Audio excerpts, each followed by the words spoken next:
Hey, what's up guys, in this video we're going to talk about static properties and methods in JavaScript. So the static properties and methods are associated with the class itself rather than any instance of that class, and we can access those properties and methods by using the class rather than instance of that class. Like in example, we have one class calculator, and inside the class we have the static add method. The method takes two parameters and it just simply return the addition of those two numbers. And also we have one static subtraction method. This method also takes two parameters and it just return the subtraction of those two numbers. So here inside the calculator class we have the static add method and also we have the static subtract method. Now because these two methods are static, so we can access them by using the class name. So we can call the add method, so we have to write calculator.add, and here inside we have to pass two numbers. And if we console log, so you can see we have the addition as 3. Similarly also we can call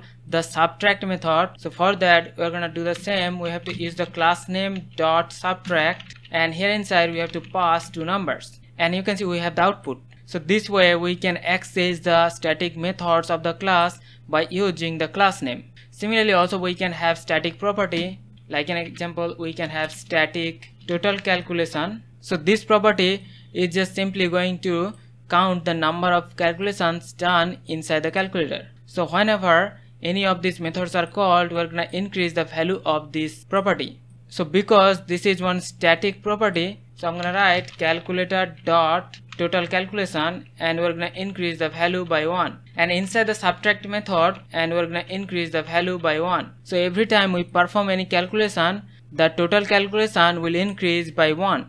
Now after two calculation, if we console log the value of the total calculation, so we have to write calculator dot total calculation. So you can see after two calculation, the value of the total calculation is 2. So this way we create the static properties and method, and because they belong to the entire class, so we use the class name to access those properties and methods. So the static properties and methods are often used for utility functions or for the properties that are shared among all instances of the class. So hope you understand the concept. We'll see you in the next one. Take care.